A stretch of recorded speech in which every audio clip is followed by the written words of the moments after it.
is George Drive, Sin Brook here with you on your Fast and Loose Friday, and one of the fastest loose blokes we know. It is John Summer live in studio with us right now. Hello. Hey, what's up? How we doing? Oh, good. It's been a while, and we finally got you not only in the country but in the studio. I think we've only had one chat online. Yeah. Here we are. Yep. No, it's exciting to be here. Do you remember that? And honestly, we don't care if you don't, but we spoke with you on the phone like maybe 2 years ago. Yes, I remember. Did we go through tweets then too, or something like that? We did something funny. It was. I remember. We had a bunch of your tweets and a bunch of things I've written, and you had to guess whether you'd said them or not. Yes. And you were pretty accurate though. I got worried though. I was like, did I drunk tweet that? Yeah. That was fun. It's so cool to have you in the country. This is your first time here in Aotearoa, New Zealand, right? Yes, my first time out here. It's exciting. Worth the trek. I mean, I was out in Australia last weekend, and I'm doing Australia a little bit. I wish I could spend more than just one day, though. But better than nothing, though, right? Yeah, better than nothing. You've not really had a good look around yet, right? You kind of just flown in from Bali. I literally just got here like an hour ago, but luckily it's a beautiful day today, and I need some recommendations. I think I'm going to walk around here afterwards. Oh my god. Is this a hopping spot around here or what? Do you have, you don't really have time, do you? But I was going to say, like, get on a boat and go over to Waiheke. It is so beautiful. Yeah. It's a great little vineyard. Oh, okay, sweet. Like a mini island, about half an hour ferry. That way. Okay, cool. I didn't even know you could vineyards. take a boat from here, so I need to study my geography. Honestly, I didn't even know either. You've had such an exciting it's been a long time. I know that the career for you, like, you've been hard at it, going for it for a long time, but in the public perception, it's been the last couple of years have been really exciting to watch for you. Oh, yeah. Where are you feeling and sitting right now in it all? Like, you've just put out your album, you've been playing all over the shop. Like, where are you right now and how you're feeling? I'm feeling pretty damn good. I mean, like, this is the most comfortable I've felt in a while. I mean, this year has been just nonstop hectic and all, like, the biggest festivals, biggest shows, like, everything's like the biggest I've ever done in my entire life. And now, I don't know, it's all been going so well, so smooth, and I'm feeling confident. I don't know, life is good right now. Are you someone who's able to reflect and be like, yeah, I've achieved all these things, or is it a real thing like, oh yeah, that's done, okay, what's next? Or are you really just soaking it up? You're like, you know what, I've got to this level, I'm here, I deserve it, I'm going to appreciate it. I think you can't soak in too long. I mean, we live in a non-stop society where it's always like next, go. But just being able to take like a couple of days off or even just reflect after a show. I mean, I was just in Bali for a few days, and I felt like time goes a lot slower there. Yeah. And just doing little mini trips like that, I think, help. But yeah, knowing me though, like when I finished my set at MSG, literally right when I got off the decks, I'm like, how do we do this bigger? I didn't actually want to take it in. But I'm also young, I'm not trying to sail off in the sunset quite yet. I have watched those little backstage with Summit. They're really cool, like super cool. I think it's so awesome for us to be able to like get an insight into what your life is like. And, we get to see the final product on stage, but like there's so much that goes into it, and there's so many amazing people around you that help you get to where you are and what you're doing and all the things. I really enjoyed that moment. Like, you literally had, like you said, you just walked off stage and you were already on your laptop doing something. I'm like, brother, have a tequila. Sit back. Yeah, damn. Yeah, no, but for that one, it was a nonstop because I did 5-hour set at MSG, then I did a 3-hour after party, and then I played like a Pride festival the day after that. So I don't know, but I'm someone that thrives in that. Yeah, that's good. That's a bit of work. Let's go back to Deep End. Yes. 2020, that was a really like monumental moment for John Summer, hey? Oh yeah, that was like my first ever viral record, and that was like peak COVID, June 2020, and just one of those, just catchy vocals that just caught on. And I think that's right when TikTok was popping off and all of that, and then that's when I really started gaining an international fan base. Then once everything opened up, hit the ground running after that. But yeah, that's a fun one. I haven't played it in a while actually, because I was so worried about being like a one-hit wonder when I came out with that. I kind of refused to play it because I'm like, I want to prove to people I can do more than this. Well, you've definitely proved. Yeah. You've definitely proved. I think that's proved. Well, we're going to play it right now. Yes. No, I love it now. Okay. So let's bring it back. Great drums. Great drums from John Summer there. That is Deep End. John Summer in the studio with us right now. What do you think, like, when you listen to that from 2020, and obviously you just dropped this amazing album, Comfort and Chaos, there are still elements there that I feel are very much John Summer. Yep. But what's changed from the John Summer there to the John Summer now? I've just added more melodies and more synthesis, but that's like the core John Summit sound is drums, bass, and kind of a hooky vocal. Since then, I've been really adding melodies and really dialing in my, music theory and, kind of, getting more into like piano and using a lot of chords and progressions. But that is the core sound at the end of the day, because if you don't have drums and you don't have a bang and bass line, the track's not going to go off live. 100%. When you solo those things out in like your Ableton sessions, or you use Ableton? Yep. When you solo those things out, there's still a vibe going on, right? Oh yeah. Well, and I still use like the same hats and claps. I think since I used that kick, I've been using that kick throughout all my tracks, and that is something I recommend producers, that if you can find go-to sounds, the more and more you use it, I think it gives you your own sound and style, I guess. Like signature. Is it something you created and you slightly altered, and then you've got this like little USB of all your like, these are my drums. Stay away from them. Yep. Stay away from them. Yep. Oh my God, imagine getting your hands on that. Do you do like sample packs or anything? Well, I did sell a sample pack that had those drums in it. Then I'd get a bunch of demos from my label, and I can like, you're using my kick and my hat and my clap. Like, maybe I shouldn't have sold those, but sharing is caring, though, right? Yeah, totally. You're a busy man. You've been flying all over the gaff. I don't know if you even know what that means. I think I thought that meant like an apartment. Like, Gaffer's house, but all over the place. I like that. But growing up in Chicago, like, what a spot to grow up and enjoy music. Like there's some real house heroes that kind of were before you. Who were those inspirations for you growing up? I mean, there's a bunch. So there's Gene Ferris, Lee Foss, Green Velvet. I mean, I have Gene Ferris on my Chicago show next weekend, which is amazing. Awesome. Derek Carter, absolute legend, seeing him at Smart Bar. It's just so cool just knowing the history and knowing that's where it was born. And there's like huge pride in the city for that. And there's huge pride in the underground too. I mean, I have friends that throw this party called House Calls, where they're really trying to put on, more underground talent and not just the stuff you hear everywhere. And it's cool because that's what gave me a platform, gave me a start. And the fact that the whole scene still supports me is fucking amazing. So on that, I was going to ask, did you feel quite a lot of almost pressure to live up to like these names kind of that had come just before you? Or did you feel like you were just mentioning a lot of support from that Chicago scene that actually there wasn't so much the pressure? You're like, oh no, I've got this. I didn't get pressure at all, really. It's more inspiration, just knowing that guys could go international and they're not like stuck in the scene, but they can still rep the hometown while being an international act.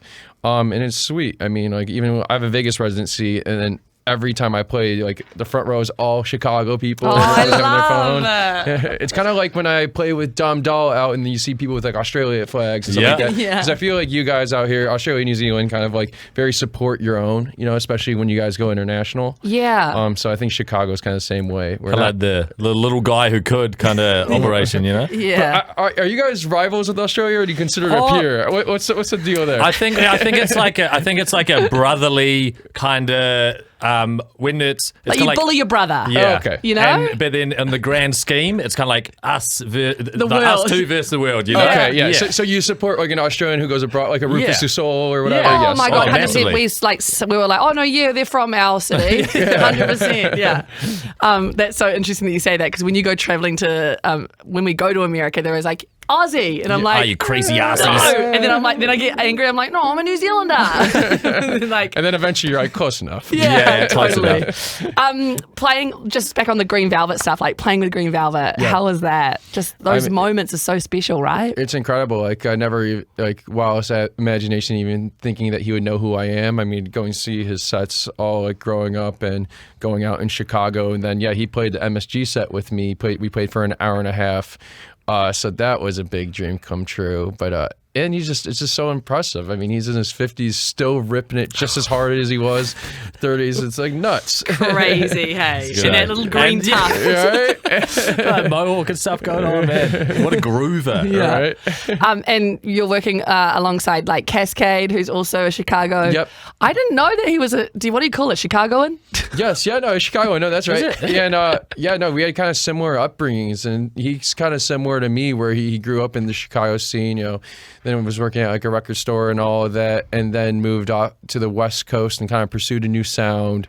And not that I live out in the West Coast, but I live in Miami now, and kind of he became like a larger than life figure, headlining festivals, and then being able to collab with him.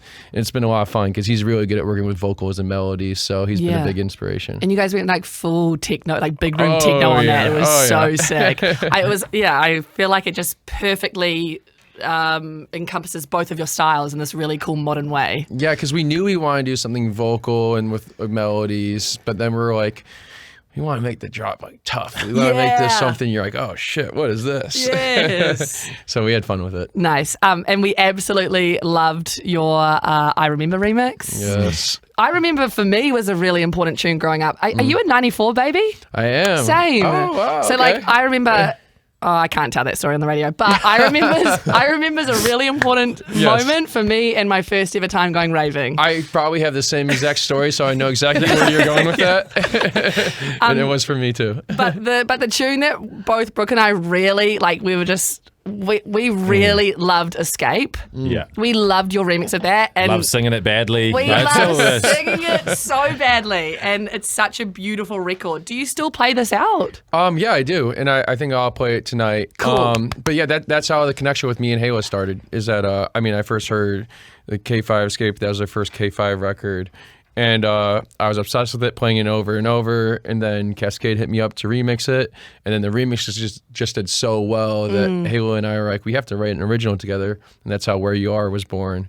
So, I guess if it wasn't for Cascade, and not only would I not be as inspired to be a producer, but I would have never linked with Halo. So your sound would sound amazing with like a live orchestra element. Yes. Is this something that you have thought of, or you've got in you? That's it. Look like you've got it in the works. What's happening? When is it? Yeah, so that's the big goal, But if I'm gonna do it, I'm gonna do it right. Yeah. And I did actually have like a big orchestral intro for my Coachella set, but I just did that in Ableton, like myself, really. So I have all the MIDI, have all the sheet music, and now it's just kind of employing a legit orchestra to do it with me. Shit. So yeah, that's but I have all these kind of grand ideas for my shows, but I'm trying to introduce elements one at a time because I'm young and I keep I'm trying to level up every single show. So yeah, if you do it all at once, exactly. then what are you going to do the next year? That's really stressful to think about. Like, do you find that you have those moments where you're like, holy shit, this kind of...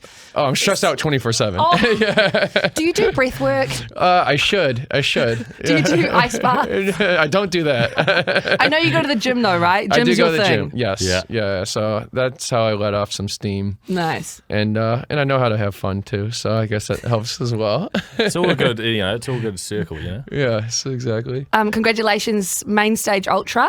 Yes. That's exciting. Yeah. And a bit of a full circle moment for you. Totally, because the last time I did it was a couple years ago at this little side stage during the day, and I was pretty adamant. A little cocky at the time, I guess, but I was like, why am I on this side stage? Blah, blah, blah. And then we really kind of blew it out, and it was a big deal at the time because I was not like a headlining act whatsoever, and I felt like that kind of showed the world, because Ultra is really the first big main festival of the new year every year. And it kind of like showed the world, in my opinion, that I wasn't messing around.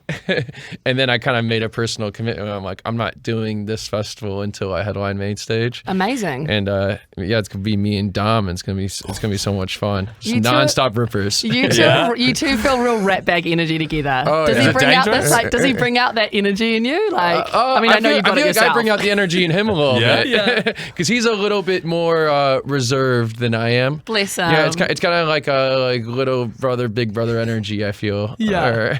Is he like, John, don't do that? Yeah, a little bit. That's so cute. I'm obsessed. Coachella was epic. Yes. That was a big night for you because you were finishing off the album, right? Yep. During that period? Yeah, so I think the Coachella set was Friday. I finished the album 2 days before that. Oh and my then, gosh. So I had to do the whole set in like under 2 days too. But what helped is that I was premiering a lot of those records and stuff. And then I already had that big orchestral intro and stuff made. But it was so much fun. So much pressure playing Coachella. Like it's almost more pressure than it is fun. Why do you think that is? Why is there so much pressure attached to Coachella? I think it's just such a global look, and you have just so many people. So many eyes on you. Yeah, Internet, live streams. And then the live stream aspect too. I suppose as you well. fuck up, the whole world sees. Oh, it's the worst. That's the other thing is every year there are like 2 or 3 acts that something goes wrong or something happens, and it's like everyone talks about that for 3 weeks, and you're like, I hope that's not me. Literally. Yeah. And especially, there's so many things that could happen, like technical difficulties and all that stuff. And it's like nerve wracking, and then obviously the crowd's huge and stuff. And I feel like, there's like true music lovers that go there too. So they're very, analyzing the set. They're like, oh my God. And of course, you still have all the influences and all that. It's not all just music heads. But in saying that, so Coachella, very clean cut to a degree,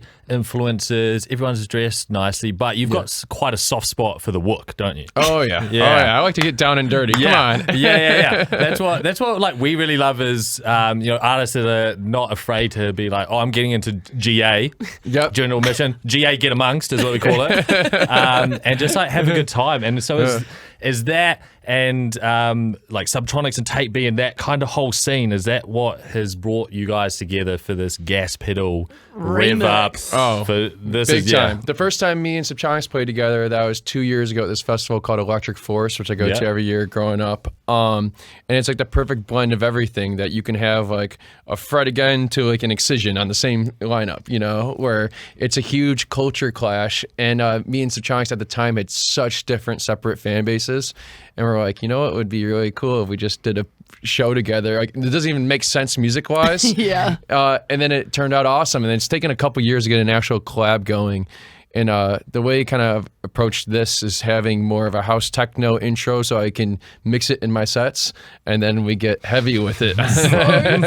So it's such a fun tune. Have you ever heard the Motez gas pedal? No, I haven't heard his. I know Motez though. Yeah, so like back in the day when I was like raving and misbehaving as like a 16-year-old on my sister's ID, he put out this like gas pedal tune, and it was so big down here, like so big. I used to like play it when I DJ'd in clubs as well, and it was like it's only like 124 BPM. So slow now. But back then you were like, was that like 2014 when kind of the deep house like really having a moment? It was so sick. And so when you dropped this tune, we were like, oh my God, it's like that, but like really good. I love that. Man, you just want to get buck wild when you hear that, eh? What do you want to do when you hear that, Brooke Gibson? What can I don't know. What can I say? Being like a 1980s dirty limo or something, just a little bit rough. Rough and ready. It's very specific. I love that. Yeah. Like smells of ciggies. True. I just want to get in there. John Summit in studio with us right now ahead of Listen In Festival tonight. Crazy that you're playing. This is so New Zealand. You're playing in a car park. At the home of the Warriors. Like, are you excited to see what the Kiwi crowd's all about? I'm so stoked. I mean, I've been looking forward to coming here for years now, and the time has finally come, and I hope they're bringing the energy because I know I'm bringing it. We can't wait to hear some of these album tunes in your set tonight. On that, you've always been a single guy. Oh, hold on. How do I say this without saying that you're a single guy? You've always been a guy. You've always been a guy that drops singles. Yes. And then this big body of work happened. Like, were you ready for that, or did you feel pressure that you had to do that in this point in your career? Like, where was your headspace? It was a goal. I mean, as an artist, I feel like it's always a goal to have an album and a full body of work. I just didn't want to pursue it until I knew I was ready. And not just both my career, but like skill-wise and artistically, and all the people I worked with on the album, with the vocalists and stuff, like, these relationships I built over years. And it just felt like the perfect time to kind of show more of a side of me of just the big party persona that everyone knows, and getting a little bit more introspective with it.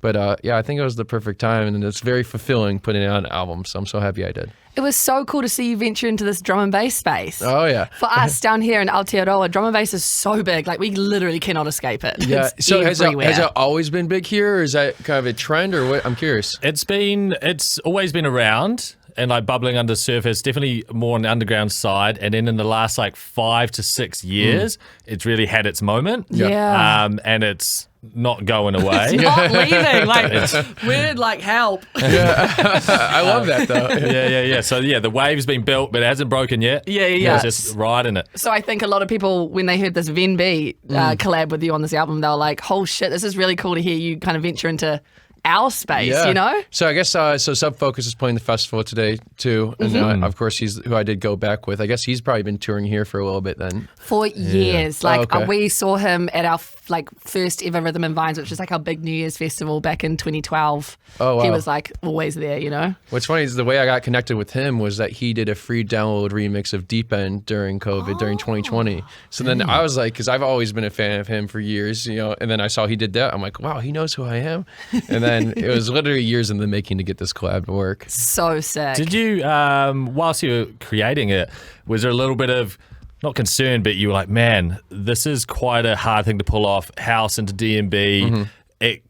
It's got all the elements to go quite wrong, and like, you know, it'd be like release it, and you're like, everyone's like, oh man, it's not quite it. Were you kind of worried? But obviously, it's been massively pulled off. It's unreal. So I was a little worried because just the house section just doesn't hit as hard as compare to the drum and bass, because, you know, side by side, just drum and bass is just so much louder and more impactful. But that actually, in my opinion, makes the drum and bass part hit so fucking hard. So it wouldn't have worked if we started drum and bass and then went house, because we had a different kind of production styles with it. But just the whole tempo ramp is just, in my opinion, super fresh and unique, and it's such a highlight of all my sets. Mate, and like you get the feeling, when it like starts to build, that tempo rising, you're like, holy shit! Like, let's so go. much fun. You kind of like, almost like a yin and yang. Like it's quite, without your side, the other side wouldn't hit, wouldn't do his thing. Exactly. And then and what gave me the confidence with that too is that I was just starting to do drum and bass in my sets, and I knew that we could pull it off because I was kind of naturally doing that in my own sets of just doing, you know, the through the DJ board, the tempo changed, but it didn't sound as clean, that's for sure. But I'll try something like that tonight. We'll see. Sick. He plays after me, and we were debating. We're like, can we both play the record? And I think we're both going to play the record. Yeah, go on. Yeah. I will say we've all been talking about that as well. We're like, now how is this going to work? Is John going to finish on the tune and then like subby comes out and then like kicks off things from there? I don't know, but it's an element of surprise. Let's see what happens. And we have VIP versions of it and stuff too, so we can switch it up a little bit. Also, you can't not play it when it's your first time down here. You know, you must play it. My friend, you are the people. You are the man of the tweet. Oh yes, I'll take that. So when you first rocked in, you even got a photo with it. But we got some special artwork done for the screens here. What is this tweet from? I don't know, maybe like a 2021, I reckon. It's giving 2021 energy from you, I think. Oh, big time. Why are people still asleep? Do I need to hold everyone's hand to get through this bender? The fuck? I wonder what the context is, because this is April 18th. I don't know. This could be during Coachella, maybe like 2-3 years ago. I think it was. Oh, I think it was. Okay. It was like you were on like day 2, and everyone's having a nap. Yeah, it's probably like 10 a.m. the day afterwards, and I'm like, where the hell is everyone at? There is another tweet that I need to ask you about. Yeah. Hi, Brat. Charlie XCX. I have a very slutty song I just made, and there's no one else I'd rather have on it. John, is anything happening with the Charlie XCX thingy-majiggy? I got fully ghosted after that. Really? I don't know if I played that one right. Wait, no. I'm pissed off for you because like that was I thought that was a good call. It was a good one, right? All right. If I was Charlie and I got that tweet, I'd be like, let's go. Yes. The whole Brat summer thing is like real, like, you know, yeah, bit slutty. But it also like knowing how crazy my life is, and the whole Brat, like, I mean, she had like the vice president of the United States tweeting like Brat Summer and stuff. Like it must be so overwhelming. So I can't be the only producer to have asked her. So I don't know. But now you've got the chapter 1 of when it does happen, you know? Exactly. Like, it'll be a full story moment the next time I'm on here. Wait, and I'm also like really keen on that. I feel like that's going to be such a fire tune. It could be super fun because she loves club records. I love club records, and I love a sexy vocal. So, you know. Oh my God, it would be so good. I love that. You'd have to come up with a new, like, I don't know, comforting chaos, Brat Summer, something in there. There's something Comfort in there. and Brat Summer chaos. It's pretty like good. It's pretty good. Pretty good. You gave like a little winter something. Yeah. Off season. The Vegemite thing. Yeah. Oh my God. So is that a New Zealand thing too? So the Vegemite is, we've got a New Zealand version called Marmite. You had the Not Vegemite. trying that. You had the Vegemite. Did no one give you like pre-warning of what the taste palette was, No, or, they how to consume it? They just said like you have to try Vegemite and like you should like record yourself when you try it. And I'm like, okay, like I literally thought I was in Nutella and it looks like Nutella and it has the same.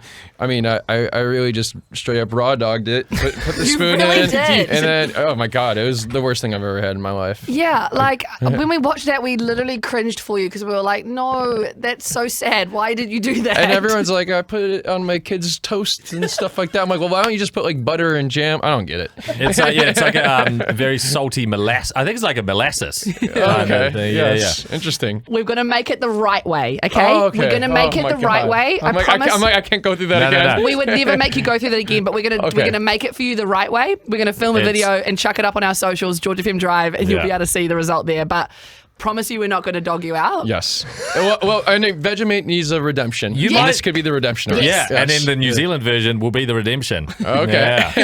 There we go. John, thank you so much. Yes, it has thank been you. such a blast to hang Yeah. out with you and chat with you and learn all about the bits and pieces, the chaos and the comfort and the comfort and the chaos. We just think you're remarkable. Keep doing what you're doing, and we can't wait to see and catch up maybe in like a year or so and see Yes, just like this has been so much fun. Yeah. maybe the orchestra things Yeah, see the happen. orchestra Ooh, thing. yes. And the Charlie collab. We'll see. Yay, John Summit tonight, listening. Hey, thank you guys.